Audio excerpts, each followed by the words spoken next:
Welcome to episode 64 of our board game podcast, a master's degree in rolling terribly. I'm your host, Teddy, and joining me this week, a man who's not the undisputed game champion, but he'll always be my champion, Gaz. Say hi, Gaz. Hi, guys. Thank you. No, I'm not the champion. Phil is the champion again. Phil is still the champion. Still undisputed. Well, yeah. So we had Gamemania. Gamemania 5 now. It's in the books. And during this time, we've got a big wrestling, boxing, UFC belt, right? It's a big leather belt with a big plate on it with various game designed artwork on it. And it's called the Undisputed Game Champion. And, well, we don't defend it anywhere near as much as we should. But Phil won it, I think, back in July last year. And this was his first title defense. And it was played at Gamemania, which was our getaway for the weekend, which is why I'm apologizing that we didn't have an episode last week. But it was, hectic weekend and very exhausted from all the gaming. But we are back with it. And we played a 7-player Twilight Imperium 4th edition with the title on the line. There is a very high chance there's a new champion. Yeah, well, this is the most chance that there'll be a champion other than him because we only ever play games for the belt with like 4, 5, 6 players. This had 7 players. The chances of him becoming the champion again are lower than ever. Yeah, and he did it. Yeah, 7 players was it was a new thing for us because we've never played that far. We only played the 6, so we had hyperlanes going everywhere, which just makes the map more even, but it looks messier. And we Phil won in what we had. Was it like 8 hours? What did we time it at? Yeah. I think it was. Yeah, it wouldn't have been any longer than 10 hours. Yeah, like including some breaks and stuff like that. So yeah, it was good. Like it's substantially quicker for a more than 6-player game than I thought it was going to be. Yeah. Like that was this isn't going to be a nightmare. Like it's going to go for like 3 days. Well, it's the first time we also did the 4-4-4 variant for the 4, objective 1s, 2s, and then 4 secrets. So for anyone who knows how it works, but that probably split things up a little bit. Yeah, same. Just quietly, I think that's how we play from now on. I agree. I 100% agree. But yeah, no, Phil took it home and it was wonderful. So yeah, it's going to be weird if he's the first person in our group who can hold the belt for a full 365 days. Oh, so when did you say that's up? Like July? We got to get a date on that because we have to have another title defense before then, right? Yeah. Because if you can defend it 2 times, and then that's when you deserve for it to carry over into the 12 months of it. Yeah, it's not going to happen. Surely not. No. What the second title defense? Yeah. I mean, at that stage, we just play Kingmakers, right? Or Kingslayers, and we just make sure that it's like 5v1. Knock him out of the game completely, and then crown a new champion later. And then when he complains, we just go, talk to Vince McMahon. He used to do this all the time. It's true. So at Gamemania, we just brought, a bunch of different games. We brought Euros, we brought War Games, Party Games, Filler Games, Dice in a Bowl, which was Strike. Oh, so good. I love that. It was great. Which was such a funny game. And just very quickly at the start of this, we're just going to briefly talk about one game each. That may have been a highlight for the weekend. I'm going to have a quick chat about Dead by Daylight, the board game. What was your highlight, Gaz? All game I want to talk about was Farms Race. So it was a highlight. It was probably, but I think it's probably one that's interesting to talk about. So because I didn't play this. No, this was one that I don't know why you didn't. I think it was only placed to 5. So I think we were setting up that and you guys were doing something else. Yeah.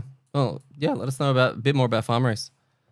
Yeah, so Farms Race is a up to 5-player game, and this is the first time I'm doing credit to where credit's due for people who made it and published it. So the publisher is Medium Brow Games, and the designers were Daniel Drangrove and Tom Weiner, I believe. So that's right. Yeah, that's good on you. Good on you guys. Well done, guys and or girls. Anyway. So it's a game. Phil brought it. He got it off, I think, Kickstarter, I assume. I think so, yeah. And it actually arrived early because he was saying he wanted it for it to arrive, but he didn't think it was, and then just randomly arrived in the mail, which is what I don't do Kickstarter games, but I imagine that's how it works, right? It sounds like Kickstarter, yeah. You back a game, and then at some point in the future, between now and never, it'll arrive. Yes, can confirm. That's basically, yes. Some seem to be never, yes. Yeah. Hey, but like, hey, we're not at never yet, right? So No. it's still got a chance. There's always a chance. So it's basically it's interesting. The tagline on it. So we got taught this game, and the tagline on it when I looked it up on BGG just to kind of see some of those stats on it and stuff. It's Farms Race is a 1.5 to 2 hour strategy game, which can confirm probably took about that once we started playing. That paradizes Euro games like Catan and Agricola. Well, Okay. Agricola, I think that's how it's pronounced. So this is basically Catan, except that you are farmyard animals that have been mutated and you launch nukes at each other, right? Yes. So it's brilliant. Like it's brilliant. It's um kind of an area control. So, I mean, in a nutshell, with just going through how the game plays. So, it's an area control. You've got little pieces, little meeples, which are different farmyard animals. You're given a random mutation out of a stack of like 30 or 40 of them, which basically break the rules of the game and do really dumb stuff that give you heaps of advantages, but everyone gets one. I And just on that note, I know that as a feature, the asymmetric kind of thing. Most games generally have like little perks here and there, like in Twilight Imperium, they're just like this person doesn't have to do this, or they roll an extra this, or they one less. This they break the game. They completely break the totally. game, and that's what I love. That. That's it, and it's in things like, for example, the ones we had in our game. It's like mine. I got extra resources based on other controlled. So I gathering more resources when I shouldn't be. One person could basically build anything they wanted with 4 wheat. So if you've played Catan, you understand the concept of getting these cards. It's the same deal. But so they could just build everything with wheat. Another person turned their little buildings that you normally produce dudes out of into tanks that would drive around everywhere. So like that's how different these things were. Anyway, so you have these mutations, and you basically just have to take areas on the map and get resources in a similar way to Catan. You're all these resource dice based on how you control it, and then you build buildings and build animals, and then fight each other. And you can also build nukes.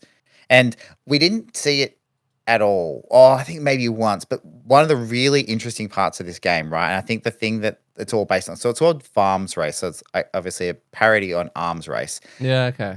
is that so it costs like 3 resources of a very type to build a nuke, okay? And you build a nuke, and what that does is it lets you launch this nuke into an adjacent hex, okay? And it does like 1 damage to everything in the hex. As part of that nuke, there can be a reaction. Now, that reaction is from that person who got nuked. They are now allowed to launch one of their nukes at one of their adjacent places. Now, the funny thing about that is that can go backwards and forwards as much as it wants, right? But Okay. I it's see the where you're going with only, this. yeah, only point in the game that you can build out of turn. So if you've got the resources to build a nuke and you just got nuked, you can spend those resources to build one and launch it back. It's also the only point in the game where you can trade with anybody on your turn, and they can give you resources. So you can get in this situation where if everything was clustered up together, you could have nukes flying backwards and forwards, and I think that would be an amazing experience for everyone at the table, because it would be 2 people nuking the crap out of each other and 3 people watching it, feeding them Feeding resources them. so Yeah. they Yeah. can do Yeah. it. So yeah, and look, overall, I think the game did exactly what it was trying to do. Right, it didn't overstay its welcome. It got you to move around. It had randomness. It had craziness, and it just kind of went off the rails and was fun. Like Mm. a really, really fun game that I guess uh, didn't take itself too seriously, and I think because of that, it was able to just put in these crazy things that just work. Didn't take too And long. Got everyone involved. Everyone was doing stuff the yeah, whole time. Yeah. also, I mean, very similar to Catan in a rules explaining perspective. Like you can explain how to play Catan to someone in like less than 5 minutes. Like the actual game, like, hey, this is the rules, how to play. It takes a little bit to get the nuance about where things go when you place things as you play, but it's really like you can get into it. And this was the same. We set it up, we put them out, we dealt the things out, and it's like, okay, this is what they all do. Great, cool. I can pull this knowledge from these other games I've played.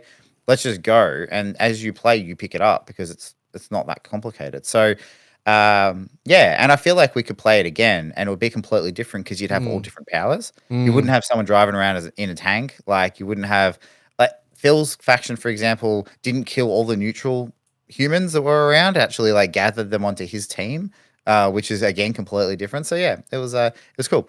So I mean, just going with the tradition, rating it out of 6 turtles, I would give it 6 turtles out of six Oh turtles. God. So yeah. Okay. basically what I'm hearing is any game that Phil brings to Gamemania, you're going to give six turtles to.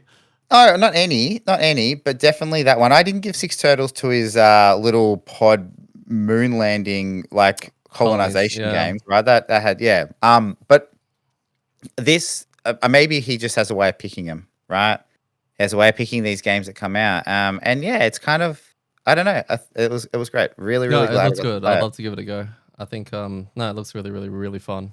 Yeah, and, I hadn't heard of it, but I like the fact that his reach of researching some of these games, goes to these areas and he finds real gems.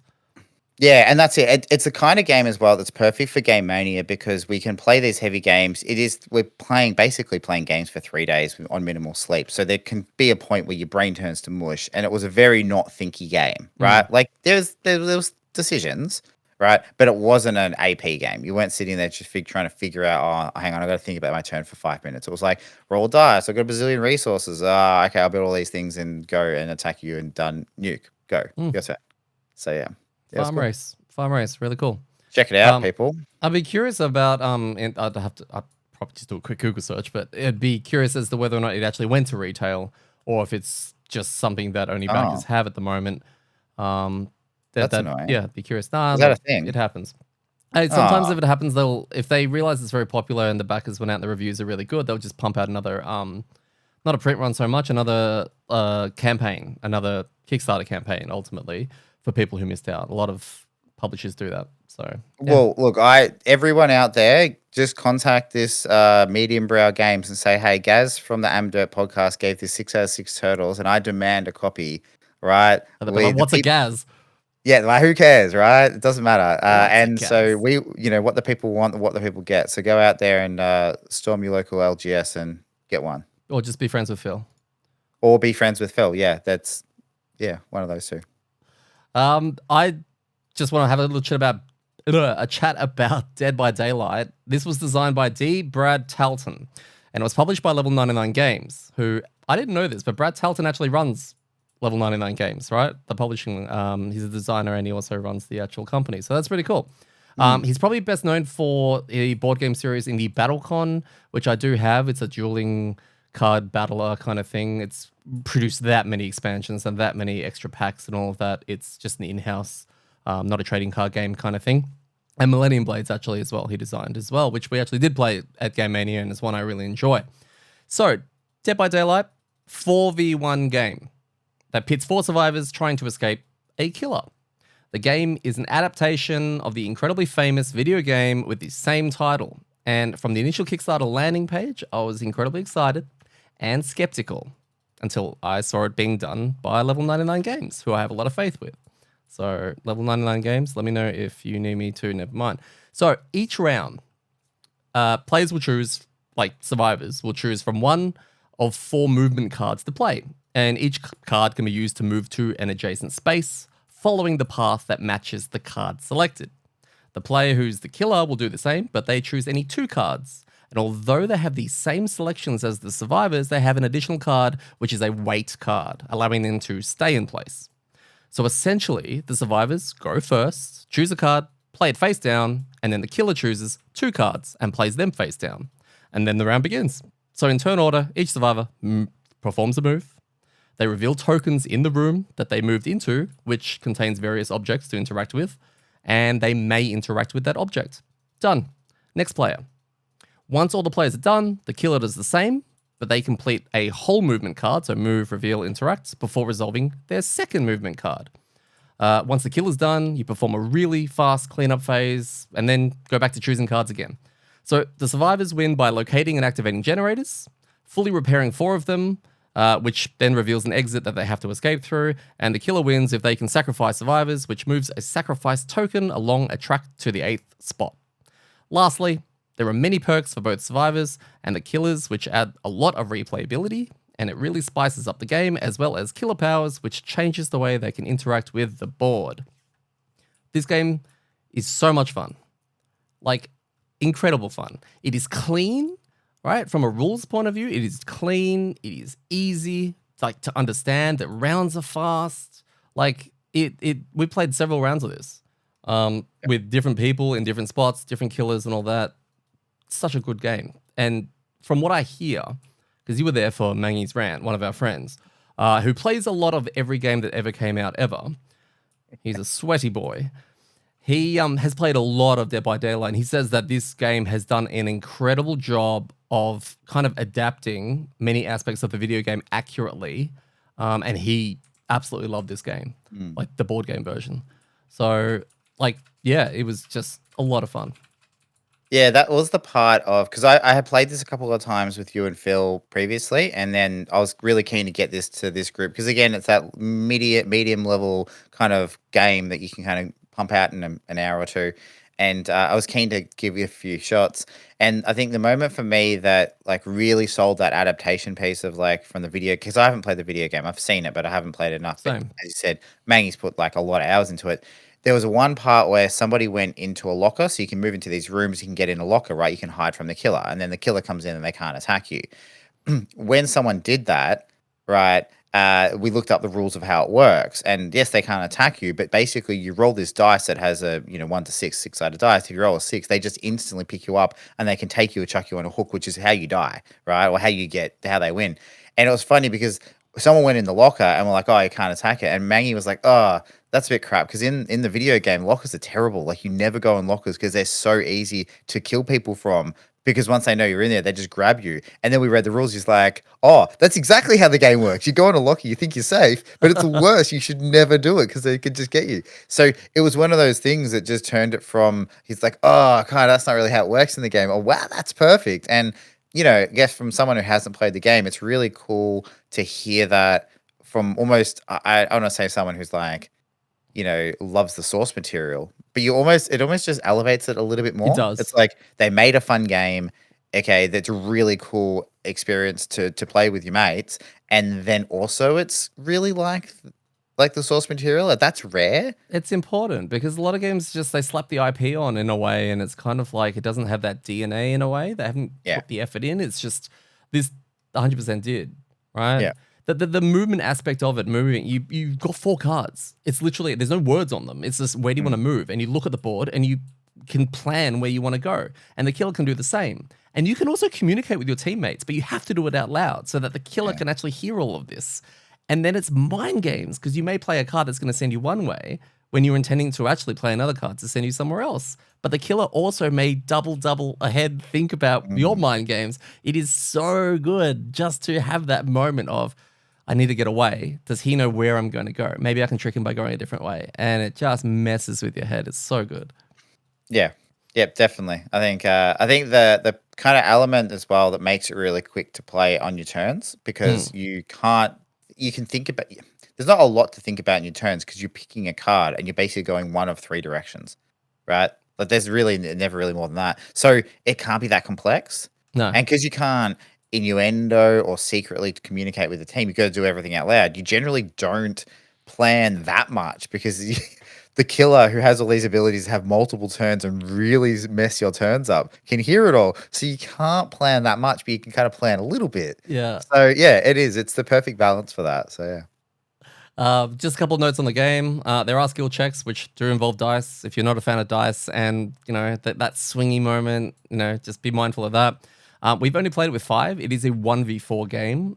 You need all 4 survivors to play. So all the times we've only played with 5 people. If you play with less, you got one person who's controlling 2 survivors, which we haven't tried, so I don't know. It shouldn't be too difficult, I guess. But Yeah, that might muck up the balance a bit because then you could communicate with the other survivor because it's all internal. yes, Yeah, okay, cool. So it's kind of one of those games that the player count becomes like there's a really good player count and then yes. everything else is like varying degrees. Yeah.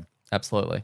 But yeah, the other thing is retail versus Kickstarter. We've got the Kickstarter version, of course, but it has come out in retail, and the Kickstarter one just has, I think it's got a couple of extra monsters, a couple of extra survivors, and all of the miniatures for the hooks and generators, and the tokens are very nice as well, the Mm. blood tokens and all that kind of stuff. But yeah, retail, they're all chits. So yeah, just be mindful of that. If you can find a Kickstarter copy, though, I highly recommend it. It's really, really, really good, and I look How forward to many more plays of it. how many turtles? I don't do turtles. I'm gonna do 17 turtle soups. There you go. Okay, getting a look. All right, so I need to talk a little bit about this episode. I know that we were waffling on a little bit about Gamemania, but we wanted to cover a little bit about it. So the main scenario that we're covering in this episode is actually hiding behind a puzzle that is linked to a building. And yeah, that's what makes it a little bit harder to kind of discuss it in detail, at least how to get here. We're not going to basically like give you an exact idea of solve this puzzle and this is the answer, but you know, it's just a little bit tricky to talk about how we got to it. So we'll just, I guess, cover the scenario as we would normally do, and people can kind of make their mind up when they get to this stage. So on today's episode, we're going to cover scenario 137, Pirate Queen's Hall. We're going to have Oprah's retirement party. You have a retirement. You have a retirement. And we're going to have a chat about the characters, about the retired characters, I guess, from our point of view.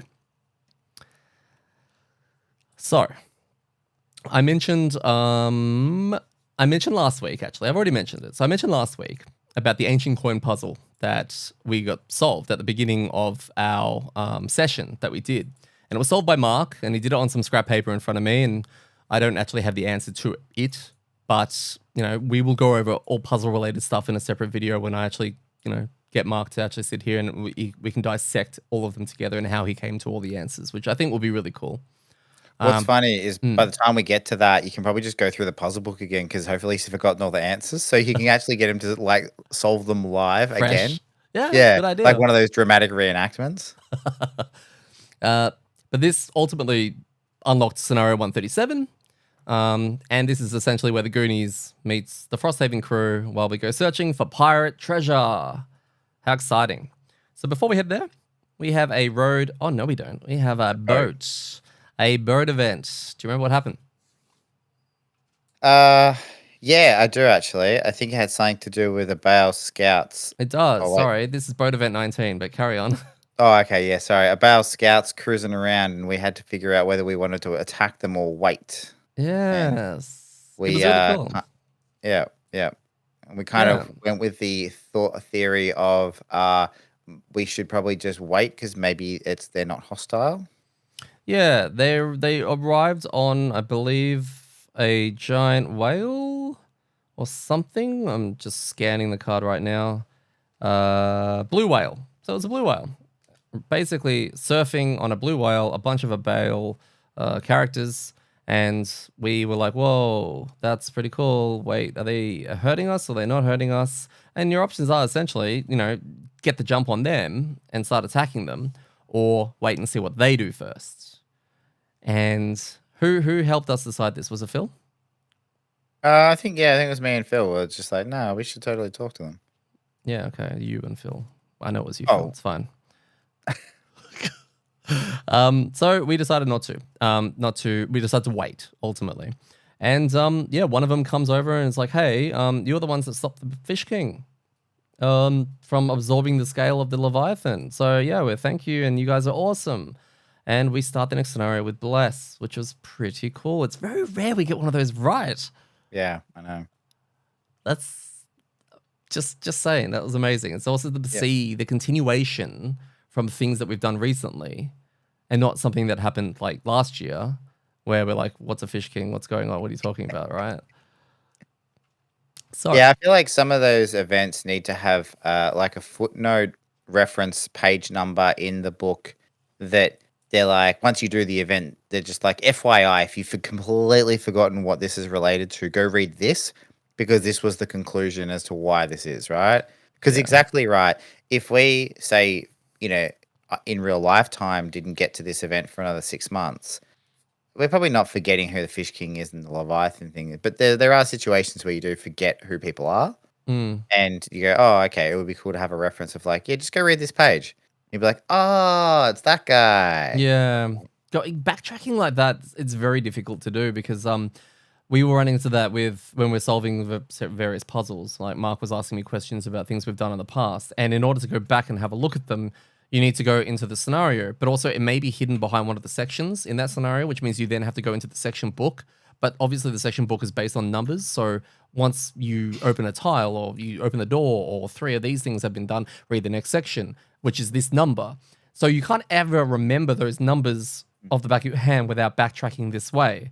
And the Frosthaven Scenario Viewer app helps because it has the sections written in the page that you unlock by touching them. But yeah, it's hard to backtrack even because you're mentioning about remembering things. Just things that have happened if they occurred in the section book. That's the hard bit. Scenario 137, Pirates Queen Hall, designed by Nikki Valens, who also designed Derelict Freighter 127. Oh, was that the one that the thing rocked up into Frosthaven with all the? Ah, I really like that one. And we went and did all the barrels or the the crates. Yeah, the crates. Yeah, okay. Yeah. Also, they designed a bunch of board games that I do like, which I mentioned in the episode that we covered, Scenario 127, and they are also designer behind Buttons and Bugs. So I'm enjoying seeing their name appear on things. Good work, Nikki. Scenario Gold. The scenario is complete when all enemies are dead. At the end of that round, we read a thing. How refreshing to see How another easy is that? Just kill everything, right? I know. Oh, this is what the people want. Yeah. Scenario effects. Add 2 -1s to AMD. Gross. Special rules. That's not what the people want. No, they don't. But you know what they do want in a kill-all scenario? No special rules. That's what the people want. Because you even asked me, are there any special rules? I'm like, no, not yet. I have no idea. Like, there's nothing. Nice. No purple anywhere. It was great. Challenge cards. After the last episode, the absence of challenge cards, because we just couldn't. We thought it would be nice to try and get through the remaining ones. And this week, we were determined to do it. We've got 6 left, right? So we've been kind of doing this dance where, depending on whether we're in odd and even numbers, it was like, do we do 1? Do we do 2? We've mostly been doing 2. And we kind of got to the point where we're like, oh, maybe we don't do any. Maybe we do 1, and it doesn't really matter. And then I think you were like, nah, we've been trying to bump up the difficulty. Let's just do 2. And I think no one was... It's a kill-all one dot scenario. 1 dot scenario. And we already discussed this last week. Complexity. 1 dot means it's easy. Like it's basically an intro mission. Like here's your training wheels, right? Like you can't fail. Yeah. It's like bowling with the bumpers. So we needed to up the difficulty somehow without actually upping the difficulty. So and we did. The challenge card. Also, we have 6 left. Oh, that's it. We have 6 Which left. Means they and these have are to the be bad. hardest. Yes, correct. These are some of the hardest ones. The ones that we've seen and gone, nope, we're not doing that one. This one sounds really bad. Yeah. So spiked armor, we've keep passing up over and over and over again. We've finally decided to pick it. All characters gain retaliate X, range 3, where X is their shield value. Add -1 to all character attacks. And we've always noped out of that because of the -1, I think. Well, we had the Blink Blade for a lot of the times that we got that. And because the Blink Blade was lots of little attacks, we were like, it's probably going to be bad. So, yeah, lots of little Although, attacks. It's funny because in hindsight, when he was playing the Blink Blade, when Phil was playing Blink Blade, I was also playing the Banner Spear, which would have been like, oh my God, that's amazing. Please, can we have that? Because I would just go stand there and do retaliate to everything all the time. So it suddenly makes your 2-perk ulti good. It's the best, right? Deal 2 damage to everything within range 3. I mean, come on. Yeah. So we also decided to go with, I was like, yeah, let's just do a second one. Because I wasn't really paying attention. And then, Healthy Vigor, right? Each enemy gains 1 shield while it has no negative conditions. Just, when I read this next bit, I wonder if you'll tweak the way I did when I was typing this. All right. As soon as you started reading it, I instantly remembered that there's an extra part. Yep. Whenever any enemy loses 1 or more negative conditions at the end of its turn, it suffers 1 damage. We never did that at all. So we've not only making it hard on ourselves, but we ignored the better half of the negative condition thing of the challenge card. Yeah. Yeah. Okay. So the thing is also we've in the past put the challenge cards right next to the map so everyone could like pick them up and see them. And a lot of times when we're asking questions, one of us will pick up the card and clear it up. Oh, it says characters. Oh, it says figures. Like we read these things several times in a given scenario. I don't know how that missed. No, no. And I mean, we were so good at remembering this. So the way these challenge cards impacted the scenario was massive, right? Because these are obviously two pretty big things. Where doing -1 attack, everything's got one shield unless it's got status effects, blah blah blah. So we were regularly running into this thing where we go, okay, I'm gonna do an attack 3. All right, cool. It's an attack 3. And then you draw a modifier card and you're like, okay, cool, it's a -1. Okay, so it's -1. Oh, but it's poisoned. Okay, cool. So it's +1. Oh, but it's got a shield. Okay, so it's -1. And constantly doing this backwards and forward, backwards and forward. And then it's like, oh, it's got a shield. Okay. Oh, but I've got pierce too. Okay, cool. So that gets through the shield. Right? Like it was just this every single attack for like the entire scenario was this rolling equation of Yeah. like, which again, it wasn't bad. It was just funny that it kept going. But all of that, we forgot the one part, which was like, hey, they take a damage when that drops off. Yeah. And And we were being really conscious about trying to apply status effects because we wanted to remove those shields. yeah, Like we were especially if they trying to already get had a shield, Mm, or any other reason. And like media, I'm playing a quenched rage style media. So the next 3 attacks before the double kicks in are -1. So when I'm doing an attack, I have to factor in the challenge card -1, the shield that they have, and also my -1. I was doing algebra here every single time I was doing it, and I had to slow down and really sit there and calculate. Cool. So it's a quench rage attack. It's an attack 3, but -1 for me, and move my little finger along, but also -1 for that. But I'm also going to use my sword, but I'm also, and what? It's poisoned or something like that. It was just constantly add 1, mm, -1, add 1, -1. So what are we at? Hang on, let me work it out again. It was a nightmare. And that was because the challenge cards, there's nothing wrong with them. It's when you have them together, those mhm. two together, that And we called sucks. it. We looked at them and we said, let's not pick these two together because it would be really bad. Okay, cool. What are we going with? Those two. Yeah, let's do it. That's fun. Like, I'm excited about this. Like, let's give it a crack. I think the third one was even shitter.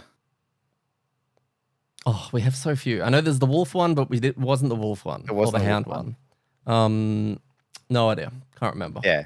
But we'll Oh, we'll find oh, out. no. It was something about if you attack first, they everything Oh gets yeah. advantage. Yeah, Everything gets advantage. yeah, Yeah, as soon as a monster gets damaged, everything else has advantage for that round. And we're yeah, like, oh, gross. No. yeah. But we're gonna have to do that one. I think Um, we're gonna. We were saying we're gonna wait for a boss. yeah, We'll I do think that on a so. boss A one that boss doesn't with have a lot of not ads. a lot of ads. Yeah, yeah. Our pets were Rice Wind, the Snow Imp, who unfortunately didn't come last time because they were lazy, not our choice. But no, we forgot. We forgot our rule of bringing the most recently caught pet. So we brought Rice Wind, the Snow Imp, who gives most of our party an out of turn move too, which is pretty cool. And Dwarf, the Ooze, who does absolutely nothing regular oozes do. Like he failed Ooze College or something like that. Yeah, yeah.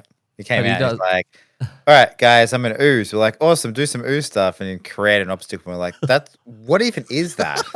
Like, who are you?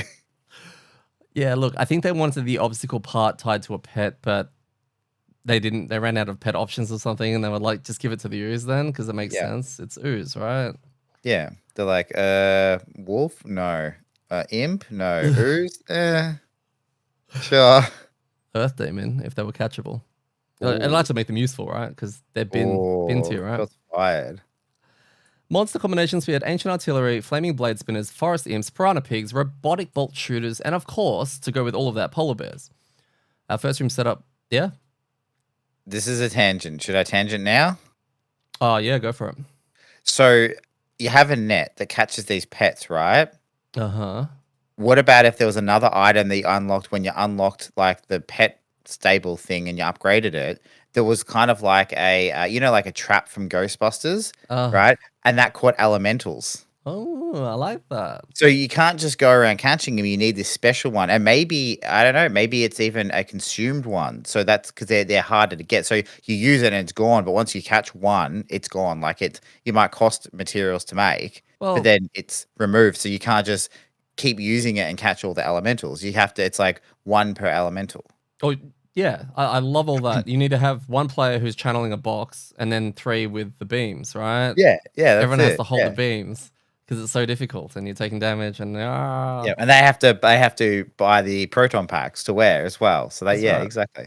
But yeah. I mean, that'd be a cool way of having harder monsters. Because I was like, oh yeah, you probably can't catch an earthworm with a net, but no, you could do it with some crystal thing, right? They do that all the time with magic.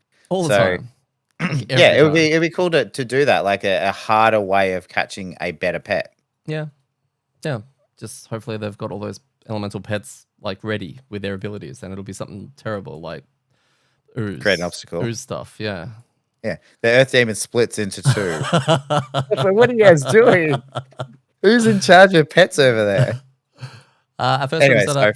No, it's fine. Our first room set up. We had an L-shaped corridor littered with ice terrain, obstacles, traps, difficult terrain, water tiles, and 9 standees containing forest imps, piranha pigs, and 1 angry polar bear. Initial thoughts, Gaz. there was heaps of stuff everywhere, and I was scared about our challenge cards. Yeah, well, at the time, I don't think we realized how bad the challenge cards were going to be until the first round when we started doing stuff. Yeah, Basically. as soon as we started interacting with the monsters, we're like, ugh, this is rough. Yeah, it was an interesting first room. I think it was also interesting how people moved around because there was a good chance that things were going to come up to us. I can't remember what was there, but yeah, it was like I don't know. It was This room very had forest imps. The forest imps that had 1 polar bear elite, and then it had a bunch of piranha pigs. Yeah, so yeah, I don't know. It was a room. It looked tricky. Yeah. It's a weird monster combination. We also could see the monsters coming up for the rest of it, and it was like, oh yeah, there's forest imps and piranha pigs because they're led by a polar bear. Okay, and then there'll be robots. Yeah. Has to be robots. Sure. So yeah, it was interesting. I was trying Yeah. to figure out how I was going to do anything. Yeah. I have kill all, 1 dot. The Gloomhaven community are going to love this scenario. Hell, how easy does this scenario look, guys? Pretty sure the second challenge card with 1 shield was because I looked at this and thought we can just make it slightly harder. There you go. So I want to talk a little bit about just, I guess, room 1 stuff, room 2 stuff, room, etc., etc. So I have a habit now. It's called Daddy's Elemental Opener. And this is week 3. This is actually a challenge card, but it's permanently stapled onto every scenario that Deddy plays in. Yeah. Like it's a challenge card. It's like generate an element at the start before the monsters go so that they hit you harder. Yeah, basically. And it's always imps, right? Because they've got a card. Now, they have other cards that don't interact with any element, okay? It just happens to be the first card they pull. And my setup every single time is Quenched Rage out and something on top. And Quenched Rage makes Earth. And once everyone's chosen their cards and we can see the list of everything happening, we can see that they're going to eat an element that only one of us is creating to hit a second target with whatever they're going to do. If it's a snow imp, if it's a black imp, they're going to add target to poison, brittle, and in this situation, curse, which was my fault. And I had to ooh and ah. And look, I know. And this, I wanted to not do it, okay? I wanted to not go ahead and do it. And I wanted to waste my Quenched Rage and have a cry and all that kind of stuff. And then, you guys were like, no, Daddy, just do it. It's fine. And you know what? It actually worked out fine because they were hidden for very little. And we made sure that I took 5 curses. And it didn't have to go to anyone else except for you. Except for me, who also took 5 curses, which we were fine with because I can get them out pretty quickly. I do a lot more attacks. So. Yeah.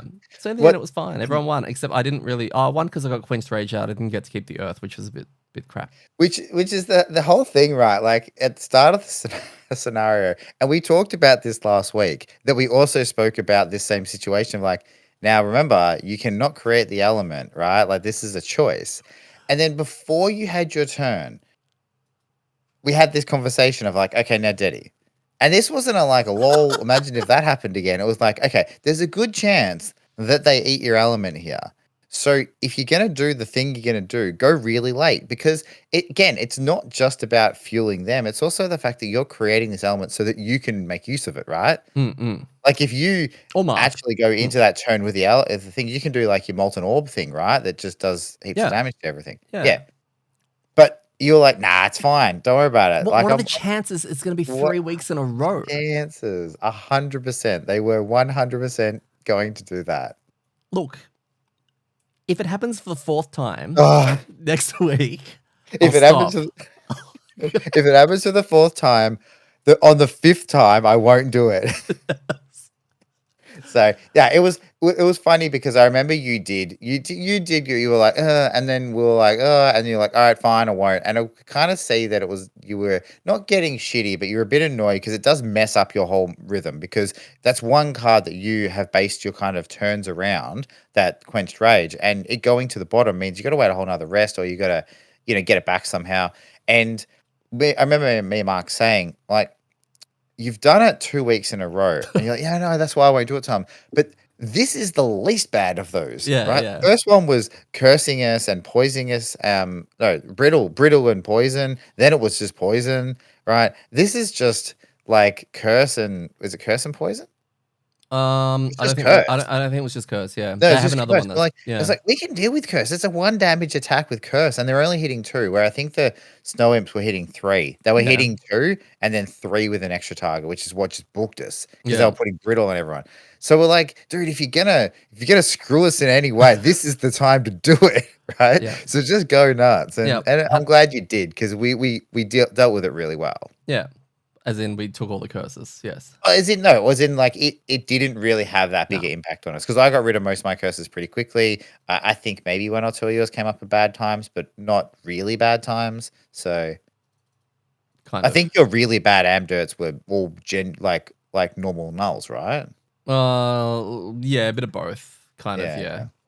Yeah. So Phil trying to do his aggro thing at the very beginning. He's got a thing where he likes to, get everything to hit him, because he's got a retaliate that hits really hard. I think it's 3 damage with decent range, which is cool. And Mark seemed to be doing the same thing, just accidentally. And I think he took all the aggro mostly away from Phil, which was really funny. So Phil really wasn't getting his aggro thing off, because I think Mark's initiative was earlier or something. So yeah, it was amusing. And Awkward. this was a patterned trend that occurred throughout the scenario. But we've seen that. Anytime you want to do retaliate, the monsters don't attack. No. Except for my crab. They always did them. They Always. attacked. I They loved attacking my crab. multiple times, like multiple times, like Yeah, and when one multiple would die, target, the but other hit one target with all the attacks. Yeah, that. yeah, and then one would die, and the others would be like, "Well, that looks like a great idea. Let's do that." So that was weird. Guys, pet openers. What do we do? What was the plan? I think I started with one I haven't used before, which is the tank one, because that gives me a shield, and we had that thing now where anything that hits us we get retaliate 1 at range, whatever it was. That's right. So I started with that, and then just tried to get the little Healy bot out. So the idea at the start for me was to just go in and be in around stuff a bit more. But I did still bring a bunch of pets. So yeah, it was. Yeah. I didn't bring the arc generator, which has been doing work for me lately, because nothing had shields. Although then I realized that everything actually had shields. Yeah. Okay. Again, it was just like no. I Forest looked Imps at the have sheet. innate shield. Yeah, but but they got like 3 health. Like, I don't really care about that. Okay. It's more the things with 10 health where you got to hit 3 or 4 times that have a shield. Like, I don't really care if they got 1. Yeah. Okay. No, that's fair. Okay. So yeah, this is also the room where we start to experience the challenge headaches of -1, +1, -1, but the shield's there, and all of that. Never doing the 1 damage when a status effect falls off. I think Mark's got a new card that I've never seen it before, where he's like, I will disarm that and I will muddle it, which is really cool, especially on a high priority target, which, yeah, would have taken 1 pure damage when they fell off, which, we'll remember next time we play this game with that challenge card. That would have made massive difference, because I'm sure I remember there being multiple times where things were on 1 HP and then healed themselves. Yeah, that's right. Yep. I got a nice quenched rage smackdown on the polar bear for 28. That was real fun. After I did, and I pre-calculated that during someone else's turn, so I knew exactly what it was going to be, and that was fun. Yeah. So the double and then the crit. Yeah, it was great. I think it was the bless. But we clear the rest of the monsters and we get ready to head to the next room. And Phil announces that he's going to open the door on the following turn. So we choose our initiatives and we draw. Now, I misread the initiative order and I start setting up the second room, which is a very small hex like tile with shit everywhere. All right, water tiles, 3-tile obstacle in the middle, ice terrain in there. There's trap. There's 7 monster standees. We've got forest imps, piranha pigs, polar bears, and it's just a mess. And then I realized that it's actually Mark's turn first. So Phil didn't actually go into the room yet. And he was like, oh, you know, it's Mark's turn. And Mark's now looking at the room that we've set up that he's nowhere near opening. And I've just gone, oh, this is awkward. And Phil's now planning where he's going to go into the room and what he's going to do. And I was like, why didn't you like tell me? And then Mark was like, he went in. And then Phil went in. And this is where Karma's really funny, because he went in to do his, you know, retaliate thing, which he has planned to do, because we're expecting a room with something to hit him. And then the imps pull the strengthen model.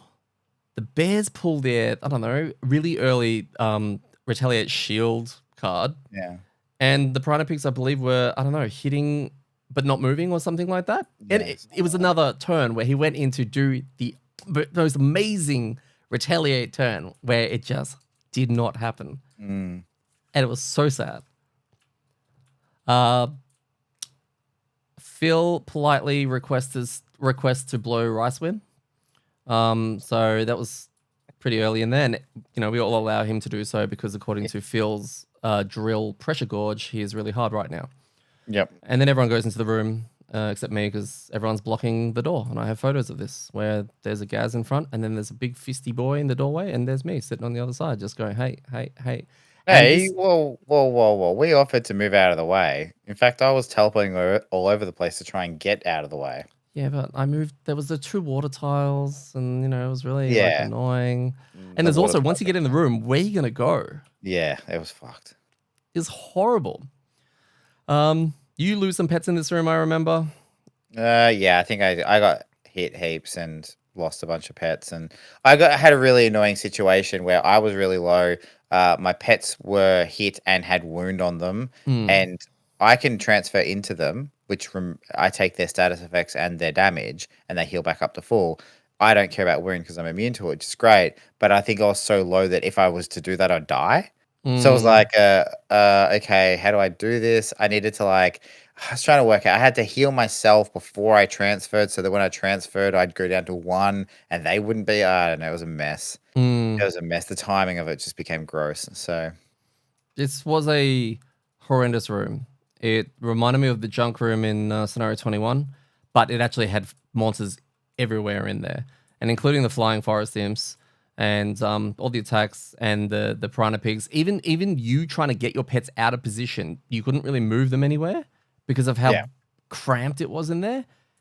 And took me forever to get in there. And once I got in there, I couldn't actually do any of my melee attacks because I wasn't next to anything, or I couldn't get next to something, or I couldn't put hazardous terrain down because the overlay tiles were everywhere. And it was just like, it was doing my head in. So I had a real, nothing in that room. While Phil, you, and Mark were doing a phenomenal job of just basically clearing everything up. Oh, I was just standing there getting punched. I think it was mostly Mark. Oh, okay. I thought, look, I think you did stuff. Okay, I'm just going to go with you did stuff. Yeah, sure, did stuff. I was there. So we wanted to go into the next room. Phil said, you know, there's a couple of mobs left. He was just like, hey, you guys got that. I'm going to open the door and just see what happens. And I remembered I blew Quench the Rage double on, I think, one of the polar bears that was still in that room for it was an attack 3, I think, turning into an attack 6. Always feels bad, but it's cool that, you know, for teamwork purposes, sometimes you have to just do these things that don't always... They result in a kill, it results in us moving on, right? As much as I want to hold on to, you know, the black hole. So Phil opens the door to room 3. And we're greeted by 2 really large tiles that are joined together to form one giant room.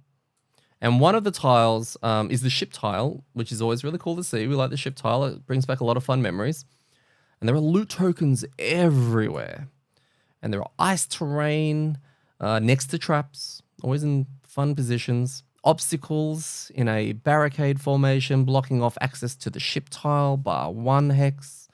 And we are also greeted by 5 robotic bolt shooters spread out beautifully, 2 blade spinners, which it's been a while since we've seen, 3 ancient artillery, with their dumb range, which I think is 5 or 6 or something like that, and then 2 more piranha pigs near the door. We had 12 standees in total. And we have a little powwow about, how we're going to go in and what are we going to do. Because Phil's standing at the door, and I can just see him right now standing there just looking around like, And Well, him going in, it was in a really weird situation because he was like, I want to go in and I don't want to waste my turn. Yeah. But it was like, as soon as he moved within the first space in the door, not only there was a piranha pig next to the door that was doing like an attack 5 but not moving, right? So that's an attack you're going to copy if you land there. But then also put him in range of like 2 of the bolt shooters and maybe one of the cannons or something like that. It was a situation was like, if you go there, you're going to get hit by about 4 things and take a shitload of damage. And it's like, what's the attack you're doing? Like, is the attack going to insta-kill something? Then it might be worth it. But it was just like, and that's not on him. That's one of those feel-bad moments where you're like, the right play is for me just to move back, right? Yeah. Because I basically, by doing that, I negate like 15 damage. It's pretty much highly likely that if any of us opened that door, we would be in the exact same situation. Oh, 100%. Yeah. It wasn't on him. We've been in that situation before where you're like, oh, I want to go in and do this thing, but I guess I just move back and pass. Like, yeah. And we have a little chat about, where we're at. And Phil says he only has a couple of rounds left in him. What were you at? Oh, I had like 5 cards, but I had like both my pets were about to die. I was like, I'm on 1, my pet's on 1 and wounded. Like this other one's okay, I guess. So I was kind of in a like, I don't think I'm in a good spot. I've probably got it like a few more turns. Yeah, once I heard that from you and Phil, I legit was convinced that we will have to repeat this scenario next week. Like I was already dreading it. There was like 12 things in the room. They're all really spread apart. I don't really know how this is going to be doable. And they have a free shield. They do have a free shield. They just get a bonus shield. So there's not only are there 12 things in there, but they all have 1 shield on everything we do on them. Which is incredibly gross. Like just so gross. And just knowing that to move into this room where everything has spread out there you're going to get absolutely peppered. And bolt shooters, don't forget. I mean, I remember when I first saw these things, they were hitting for like 1s, and now remember when they were in the bin? They were in the bin. Yeah, so now they're targeting 3 or 4 and hitting for like 3s and 4s. It's just like, what do you do? Now we're in the bin. Not yet. Like if they were tier listing us, they would have us in the bin. Well, kind of, maybe. They'd be like those heroes, like, nah, in the bin. So Mark looks at me and he says, do we have this?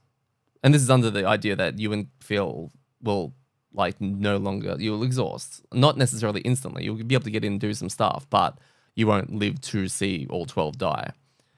And I'm like, I have absolutely no idea. The good news is I barely used any cards because I couldn't really play a lot leading up to this spot. So I was like, look, I've got a lot of cards, but at the same time, I don't really know how I'm going to hit multiple targets, all this kind of things with us, and like the absolute like mayhem of projectiles flying at us. So we decided to creep in a little bit and, have an opening and hit some pigs, which is really, really cool. Is there anything that before I talk about what I did, anything you remember that you did? No. Anything exciting? All right, cool. I was just messing around long resting. So I had this idea. I have a card, a level 7 card. It's called Swelter. And I totally forgot about it because there is no hazardous terrain tiles. And that's the other thing, by the way. This whole map didn't have a single hazardous terrain tile overlay on the board. It had everything else from obstacles, water, traps, everything. It didn't have a single. And I had not been creating any, because I don't bring a lot of creation hazardous cards. So I was like, look, this would be an amazing room to get a Swelter off because there's like crap loads of these guys, but I would have to start from scratch. And in order to get the maximum amount of Swelter, you want 5 hazardous terrain tiles down so that you can do 5 pure damage to everything in the room. I was also convinced that these normal bolt shooters that are on 6 health do not have the ability to heal. Yeah, what would they heal? Right? Like, I was like, there's nothing in this room that can heal themselves, right? Nothing. So I slide down the ice frame. I get to the end because I had to get out of that entrance area because there's not enough space for me to create hazardous terrain. I needed a blank area. And on the other side there was. And I had been planning this while everyone was, working out their moves. And fire was up, so I planned to get fire up. I threw a flowing fire down, which let me put 2 hazards around a dude. AMD was so kind to me and pulled 2 more hazards. And the following turn, I must have put my 5th hazard down. And then it was Swelter time. I play Swelter. There's 11 standees left because the guys removed 1, but I was sitting there counting. I was getting ready to put these on the stats sheet. I hit 11 standees for 5 damage, totaling 55 damage in the last room with the Swelter card. And then everyone charges in, basically, or further in. And all these robotic bolt shooters were on 1 health. And I'm asking Mark, can you go in there and do 1 damage to these guys? He's like, yeah, of course, no worries. And on the following turn, they beat him in initiative, and the bolt shooters all heal for 3, which is super sad. Yep. But, like, yeah, we yeah, like, yeah, it was sucks because they're so low. They don't have much hit points. They heal for 3, so they go back up to 4 out of 6. That's basically full. They have a shield because they don't have any negative conditions. There's still 3 guns there that are still around, and getting in close to them means you're going to get shot by all these bolt shooters. I mean, I managed to initiative boots early and basically have my last turn. I think I had like 2 turns left in me. I think one of those was to get in there and kill one of the bolt shooters because it was on 1. And I think I might have put poison on another one so that like it didn't heal. So kind of try to mitigate a little bit so they weren't all going back up to full. But yeah, it was pretty like hats off to you bolt shooters. You played the right card at the right time. Not only at the right time, but we also discovered that was a reset card as well. Yeah. Yeah, so they're going to do it again. They're going to do it again. Now, that luckily they didn't do it again that turn, but a little bit later on they did when there was like 2 left or something like that. Shout out to Phil who came in. He actually went down. He did his first reboot. He came back, got his cards back, and long rested to get rid of the stun and all that. Went in and absolutely smashed one of the blade spinners that had made their way over to us. Which was fantastic. Unfortunately, he attacked it with a lost card, so he kind of went down again after that. Shout out to the Ancient Artillery, who I believe pulled a very unfortunate card that was attack targeting the furthest target, which happened to be, I believe, both your pets. That's just my loose memory. I just remember seeing how far away. So. Yeah, I had a shit run where I jumped in, got pushed away, couldn't hit, and then they were like, "Oh, we're going to shoot that thing that's really far away from everything." It's like, "Oh, that's my last pet. That sucks." And then Mark and I collectively decide to blow dwarf, and we put a 2 hex tile blocking off an elite bolt shooter so that he had to crawl through several hazardous terrain tiles, and while we use whatever we can to kill the remaining Ancient Artillery. And then Mark runs off to deal with the last mob, and I sit back to do some looting, and GG, we win. GG indeed. So our rewards were 2 prosperity and 3 morale, and 30 gold each, which is very delicious. And we add it's great. Love the gold or the morale? Yeah, the morale because our bucket was starting to get. Is your gold bucket full? No, you can't. They can't be full. It's unlimited. You don't know that. We added +1 sticker to a gold card. What were your thoughts on scenario 137? Yeah, it was really cool. I think I probably would have enjoyed it more if I was on a different character, but that's not the scenario's fault. That's just the character I'm playing. It can be a bit weird in some situations. And I think, again, like in hindsight, I could make different decisions on how I play that because it is kind of flexible. So, again, that's a little bit on me. But no, I think for a kill all, like this is the way to do kill alls, right? 1,000,000%, like, yes. It wasn't just a attack move the map. Like where you just go kill everything and there's no real challenge or strategy around it. I think is frustrating as having terrain and slip and slide and traps and all that shit everywhere. Like it was cool because it made each of the rooms have its own little unique challenge. And that last room was really intimidating. Like that's probably one of the biggest like, oh shit, like it's intimidating, yeah, like last rooms that we've opened before, or rooms in general, right? Like opening it up and going like, okay, wow, how do we even start? Whoever moves forward is going to get shot by like 5 of these things, plus the cannons. Like it's really well designed in a like this is brutal. Yeah. The only thing I'm curious about is how that all stacks up if we don't have both of our challenge cards up. If we're not hitting for -1 and they don't have an extra shield, does it feel the same? I think design wise and layout wise that doesn't change, but it probably becomes a lot easier. I do think that last room's a bit of a will always be a challenge. I think that if you didn't have challenge cards and you were playing through kill all scenarios, there's a world where I think a lot of groups maybe are bumping difficulty up by +1 or something like that. Yeah. But I agree with you about the classes because I think this is an amazing kill all scenario. It may lose a couple of points depending on the classes you've got and in access to, because some will enjoy this more than others. So that that would be harder. It felt a little bit rough as the media initially, and I think look, if I didn't have Swelter, like I picked the other level 7 card, it may be a different situation because the only other AoE I would have been Magnum Orbs, which hits 3 things if I have both elements up. So it's kind of hard to say. I kind of messed up my deck going in, and I brought Cooling by accident. I don't know why. I think it's because I held it from the previous scenario, which is just a bottom that heals me, and also when you use it on hazardous terrain creates an obstacle. I have cards that break obstacles. If I brought one of those, it would have been an easier time just to actually break the obstacles and like that 3 obstacle tile and that squishy room, the barricades, things like that. And before anyone brings it up, I didn't get the perk, the long rest perk. There's I think it's a 2 ticker. Let me check. It is a 1 ticker. Whenever you long rest, you may destroy 1 adjacent obstacle to gain ward. I did not choose that. Oh, don't give me that face. It's not that amazing. It would have been amazing in this scenario. Okay? No, it's not that amazing, but it's okay. Like, it's 1 tick, right? Yes. Yeah. Yes. I mean, like, it's probably not better than any of the AMD shit you're doing, but I just had flashbacks to when in your last scenario with the snowflake, you're like, oh, I got this cool new perk that gives everything muddle. Yep. That's not very good, is it? That would have been pretty cool in Oh, the last imagine room. that when you open these rooms. Yeah, you'd be like, oh, what shield? Yeah. Okay. Oh yeah, I forgot about the shield part. Yeah. Snowflake OP, right? Yeah, real OP. And then, birds right in, right? That could have been pretty amazing. Is it an Ormi scenario?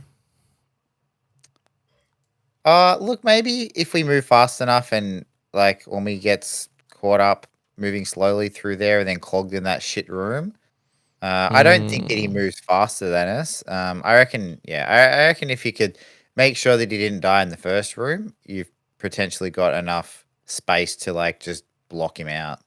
Yeah, it's like an Ormi timer, really. It's all based on how many rounds it takes.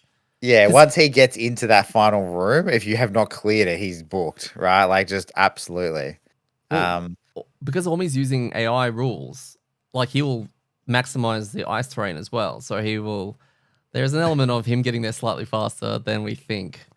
That's true, actually. He's just like, don't worry, guys, I've got this. So no, I think it would be challenging, but I don't think it would be impossible. No, unless, it all comes down to that last room and how fast we get through it. Otherwise, he's charging in and the multi-target attacks and all that kind of stuff, Community-wise, I didn't really find anything on this, okay? Which, obviously, it's a pretty clean scenario. I can't imagine there's many rules or questions about it. But there's also a chance that not a lot of people have done this scenario. So maybe no one's actually listening to this episode right now, Gaz. So, I was going to say that, like, based on the fact that nobody's doing the scenario and people don't want spoilers, they're like, nope, switch that one off. So with that, I think Gunslinger is very handsome and is incredibly smart. Battle goals. Now, I didn't collect all the battle goals because they ended up, I believe, mine anyway, was face down on the deck. So I don't know if these are the 4 that were correct. I just took the 4 off the top of the battle goal deck. But mine, I picked. This is possibly just 4 random battle goals. Well, I know mine. Mine, I picked 3 weeks in a row and I've still failed it. It has become exhausted before any other character. I am determined. Now, I picked this in Kick the Fridge one and Gaz beat me to exhaustion. I think it was Gaz that did that. Yeah, it must have been. I did this in the Ooze one, and Gaz beat me to exhaustion. And this time, like, Phil and Gaz both beat me to exhaustion. So I need to exhaust first. I don't know how.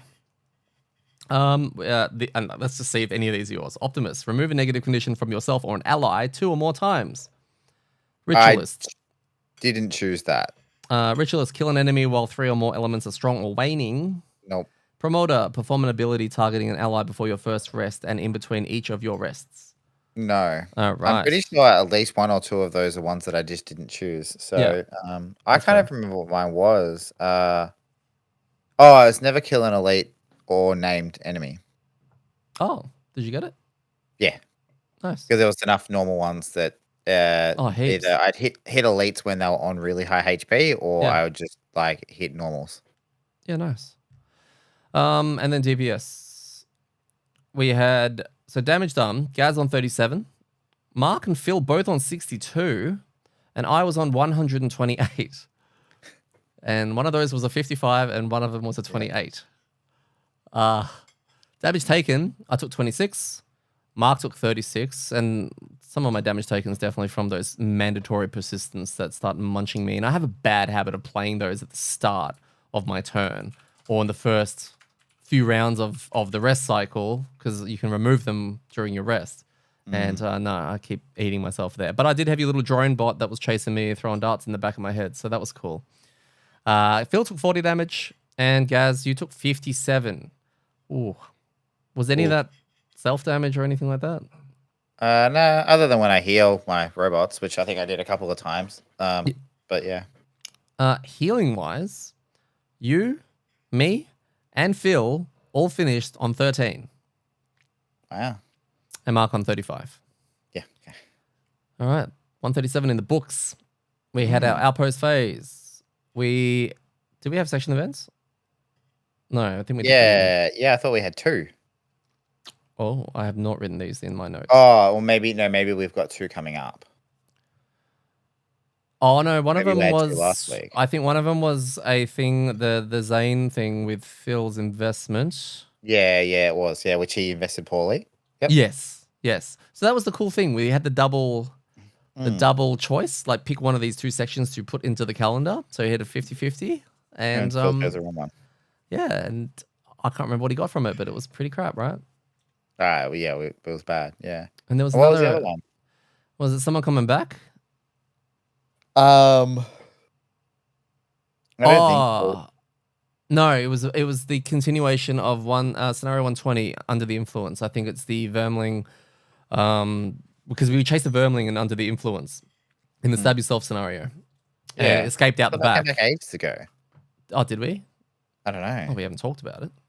Oh, yeah, true. Maybe it didn't come back ages ago. I think that's popped up now, and it's unlocked the next one. So now we have that next scenario. Oh, we're gonna do that next.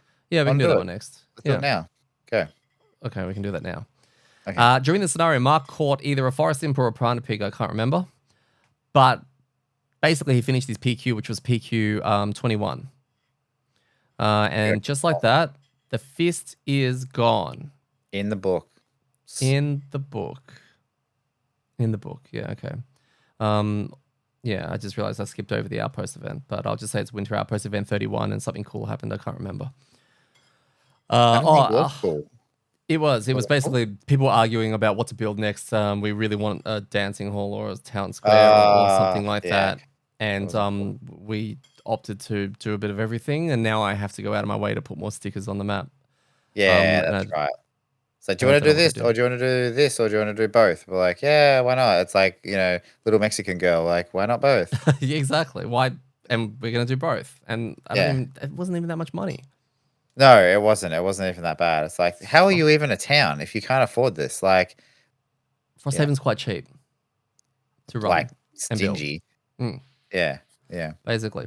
I mean, we came back with 120 gold, like, total, right? Because we got 30 each. Yeah.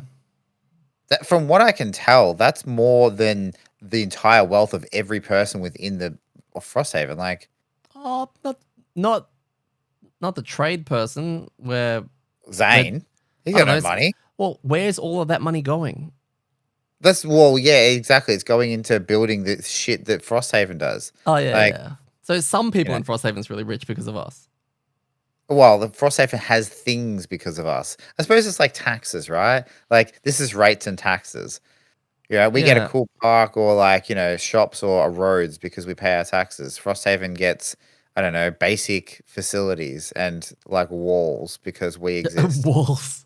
Yeah. But that's what I mean. Like, who else is doing anything? Like, Well, we don't know if there's another band of mercenaries heading off the other way, and because we've oh, never they crossed must be paths. really bad at the Yeah, they're not game. building anything. They're not No, like that's what I mean. They're focused on like just items for themselves. no, they're the ones that are going off and sending smoke fire signals to the Algox and all the other things, and just saying, hey, they've just built a new building. Do you want to run over and do a little attack? Yeah. Yeah, A and that's little what leads raid. to the attacks exactly. So yes, the fist is gone. Mark has retired his fist. His PQ was to well, it's what came from the stable one, and it had to catch. I think it was 8 pets. It was 8 pets. Yes, capture 8 enemies, and we got to open an envelope, which was always very exciting. Remember, it's always exciting. Always exciting, isn't it? 100% of the time, opening and finding new buildings is exciting. That's what I've been told. And we got a new building from it though. It And was a jewelry maker didn't do thing. anything. Yeah. Well, Look, it does, but nothing. I mean, it's okay. It's okay. there is an item in there I really kind of want. Yeah, That yeah. I've seen. Yeah, it's okay. Like some of the stuff that unlocked is fine. It's fine. Yeah, good. No, always exciting to see more stuff. I like the fact that they've split like amulets and those kind of items away from crafts shop and the trade shop and all of that. I think, look, it can be seen as a cheap way, right, to make another building. I get it, but thematically, it has brought me in. And, Okay, and rob you thematically, of excitement. no, I was still excited. I was even excited for any other envelopes that were happening. Well, Uh, I mean, that was pointed out actually when we were discussing the potential lack of excitement or letdown that was when we read these buildings. But it was pointed out, I think by you, maybe it was Phil, that the excitement is still there, right? The anticipation is there. It's just the payoff is not there. So we get just as excited if the building was amazing as if it was terrible until we open it. yeah. So I So guess it anyway, is building excitement, right? yeah. Like it's doing its job. Well, Yeah. conversation came up with, is Gloomhaven retirement exciting versus Frosthaven retirement exciting? And they're both exciting because you both get something that's unknown, right? Yeah, that's it. So it's like when you get a present. A present is always exciting. Sometimes Always. it's a PlayStation 5 and sometimes it's a turd, Yeah, it's a right? bag of shit. Yeah, that's it. But both are exciting. Very. Absolutely. Excitement versus payoff. Yeah. There you go. Different conversation, yeah. So we got the jewel thing. And then Phil also decided, he's retiring as well. And his PQ was PQ 11. Which was own items whose crafting costs include a total of at least 15 items, which was an interesting one when we were when he first got it, and we were trying to clarify what that meant, and then we worked that out, and it seemed like, okay, this may or may not take a while, but he did a really good job at managing his resources and money so that he could buy the more resources so that he could start crafting stuff to meet that requirement. And he was in control of that retirement. And he was talking about getting his drill to 9, but I think he's decided that he wants to try something a little bit different. So he has retired as well. And we got another building, and we were excited. I mean, like they can't both be bad, right? Like what are the chances? We've been told that they're always exciting, and therefore we opened a bad one, which means there's a 150% chance that the next one will do just mind-blowing things. Like it's gonna Frosthaven what? Like just Look, you have to define excitement. You have yeah. you have to define the payoff, right, for it. My We bar weren't that happy about it, but Frosthaven was very happy about it. Okay, was it? we got to think about them as well. Well, it was enough to raise our prosperity, right? We've hit prosperity 8 now. Yeah, true. I don't know if Frosthaven's like. I think actually, you know what the problem is? My expectations are too high. Us. Okay. Right. Like if I had really low expectations, this would be fine. So we got our prosperity up from it. It was another it's like the smelter, but for a different material. I don't remember which one. The wood one or the hide A, one no, sell. a wood smelter or Yeah, something. wood. Just a big bonfire. Check Uh, your wood in here, and we'll pay you some money. which essentially means excess mats can be made into money ultimately, which Yeah, is a nice little way of, you know. those buildings seem super necessary, like the metal one, which we've got, and the wood one, because I assume you're going to get to a point where those resources are no longer required. And it's an interesting point because at that point, I feel like, or even now, we could start pumping more money. Or if we were to get a bunch of resources that we didn't really want to use, we could pump it into that, and we could start using the enchanter a lot more. And then maybe that's where the enchantment stuff kind of starts ramping up. But yeah, it's interesting. I don't mind those buildings existing. I just want them to just be there already, Yeah, okay. right? It's You like want the, opening a present and getting socks. Like, well, yeah, I want socks because socks are really good and cool new socks are warm and fuzzy, but that's not for Christmas. so you believe those buildings should be a part already built and already going in Frosthaven for it to even begin, and for some reason we got there and there was a bunch of people there who's just standing there with their arms like this going, oh, where do we get wood from? And there's just trees everywhere. And we've gone, here's a lumber mill, here you go. And they're like, oh, cool, we can get trees. But, you know, how can we turn this into money? Like, it's like, well, we'll pay you, but now there's this, right? So we're, yeah, thematically, I have to keep using that word to keep me sane. It makes sense. And I'm It does happy with make that. sense. Yeah, it's fine. That's all mine. This is my happy voice. So we had a double retirement, which is very cool. What does this mean for our party, guys? Oh, we're fucked. Yep. We lose two of So the tankiest characters that we yeah, have. yeah, not only tanky characters, but a higher level. Well, I had a level 9 fist or level 8, level 9 fist. So tanky character, really good abilities. Mark had really found his groove with it. So he was starting to Mm. pump, right?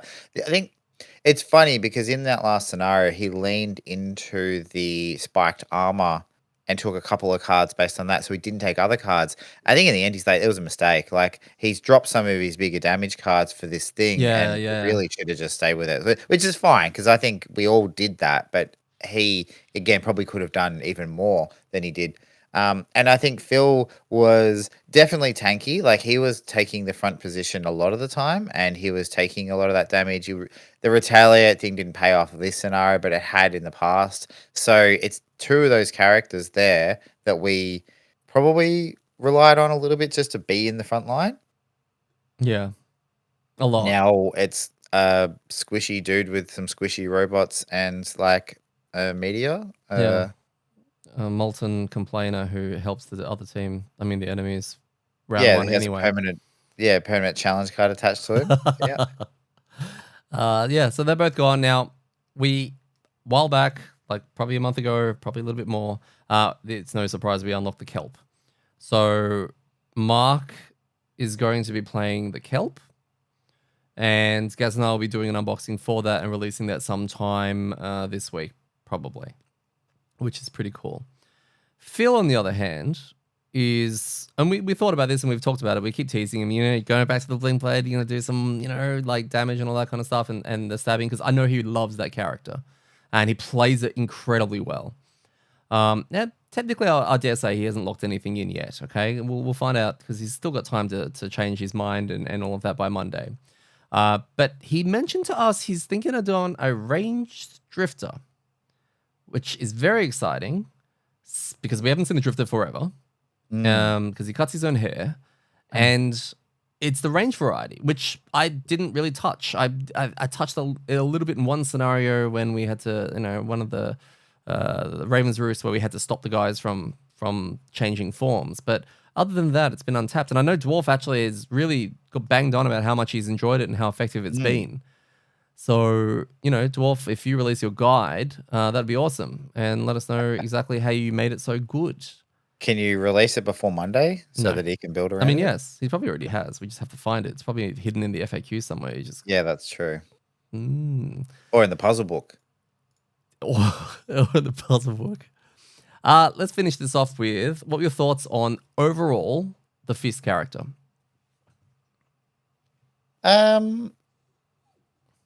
I think it seemed to have a cool kit, like the way that you get cards back, and I you do love can, that. you know, uh, it changes the way you play. Like a stam potion or those ways of getting cards back to repeat an action kind of breaks the rules, right? The idea is that you play a card and you don't get to play it again for a while, until you rest. The way the fist being able to go, you know what? No, I want to do that again. Like play that same song, right? Play that same song. Mm. Let's just go back to it. I think that's a really cool idea, and it's interesting because I know when we looked through the cards and did the unboxing, we saw some of the like up to level 3 cards. I haven't seen many of the cards post that because I haven't looked up the cards when Mark was playing it. So you only get to see what he's doing. So yeah, it'd be cool to see the other kind of play Choices, style. yeah. Yeah. So, but no, overall, I think it was a cool it's a cool character idea. And it's interesting to think about. We could have had that instead of the snowflake. Like, Wow, yeah. not just how's that character like size up against the other characters, but how does our game warp if we had been playing with that instead of the snowflake, which you Yeah. probably would have played it, Yeah, right? probably. So, it's just a different game. Like, imagine all of those scenarios that we complained Birds was OP, right? But instead, we've got this big fisty dude. In fact, I was meant to play Fist from Dwarf's recommendation after I retired the Snowflake and ended up picking up the Shackles due to a weird timing thing that we were trying to Mm. navigate around with absences and all that. So yeah, that was twice that I could have picked it, I guess. Yeah, you dodged that bullet. No, that seems really good though. It does seem really good, and I I'm think Mark, played it probably a little bit too conservative to begin with, and I don't know if he was getting frustrated or if he definitely I think was not doing he was getting a lot of cards back and not resting, but I don't think his output was all that much.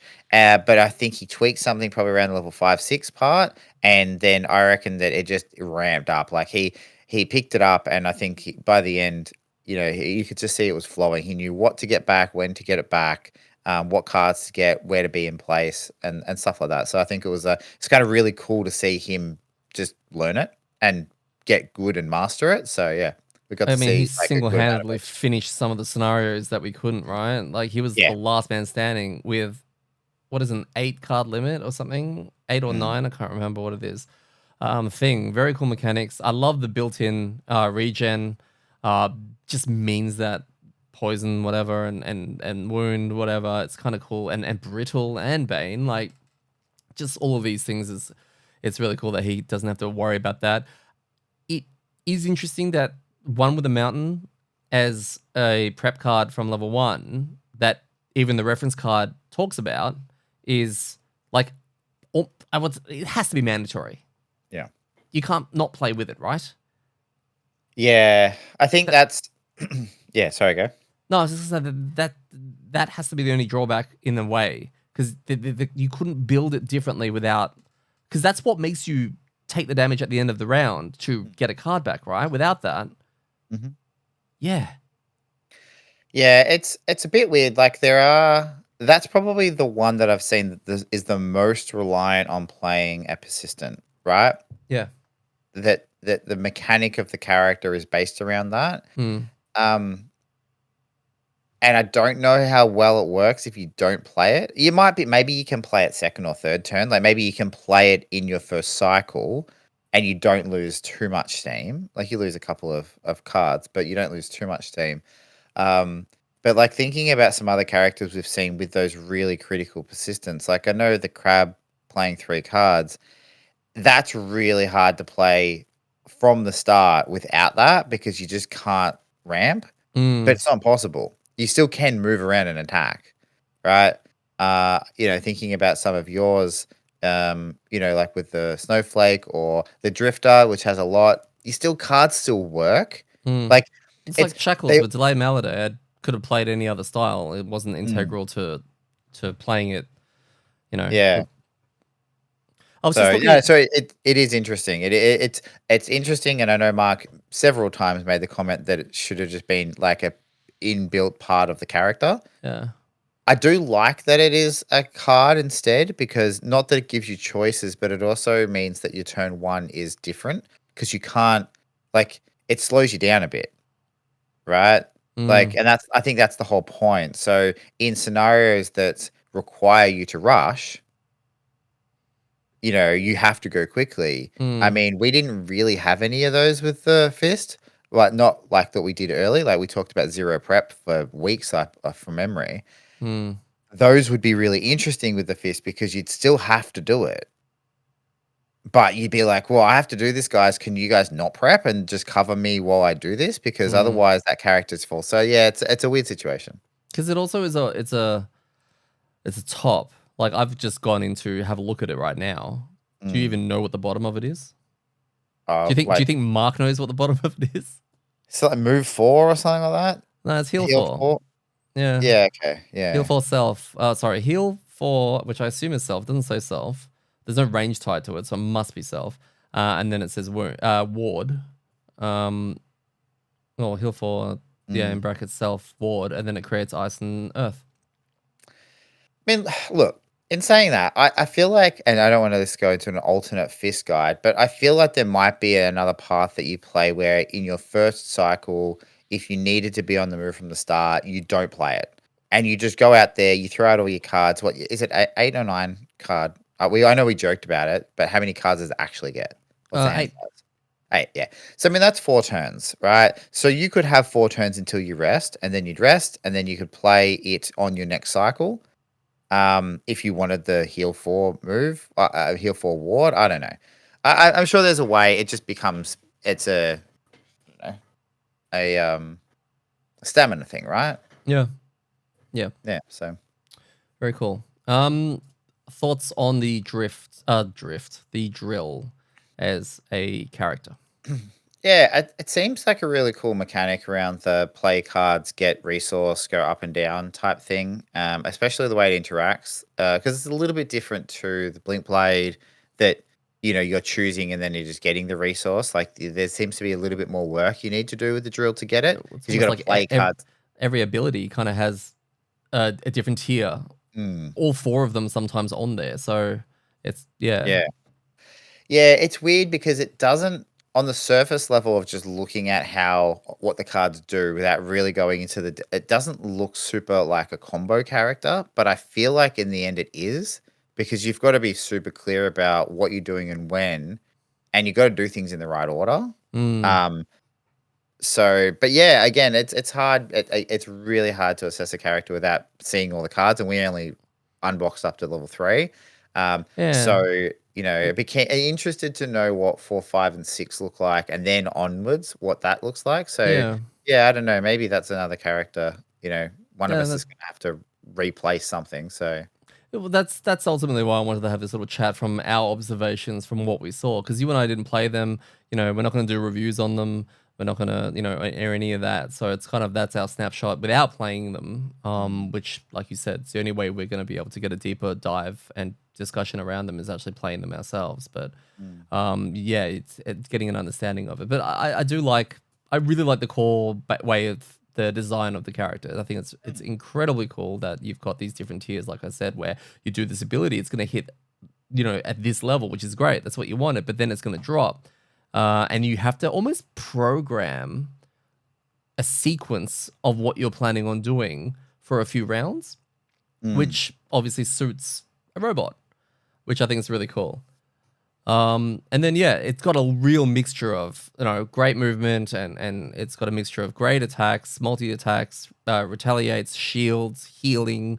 It's a real that's a jack of all trades. It's very flexible.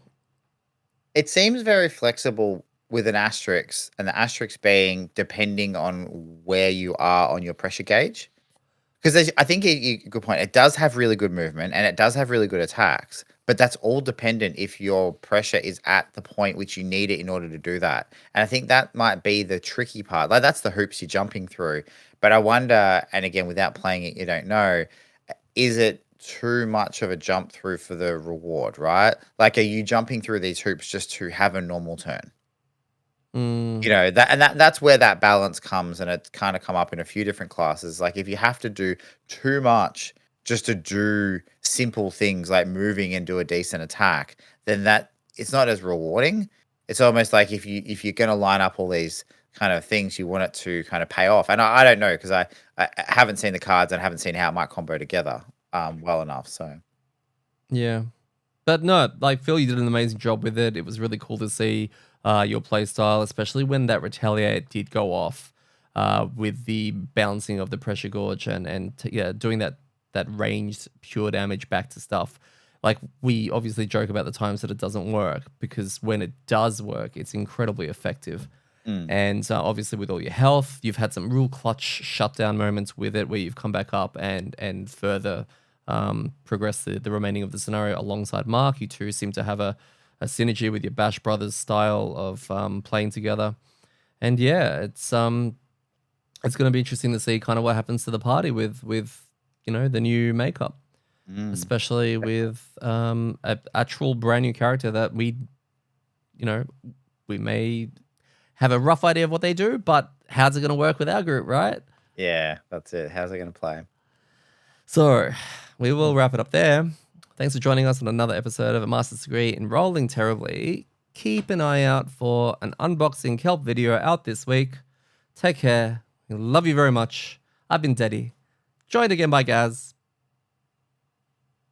And remember, when it comes to rolling terribly, it's all in the wrist.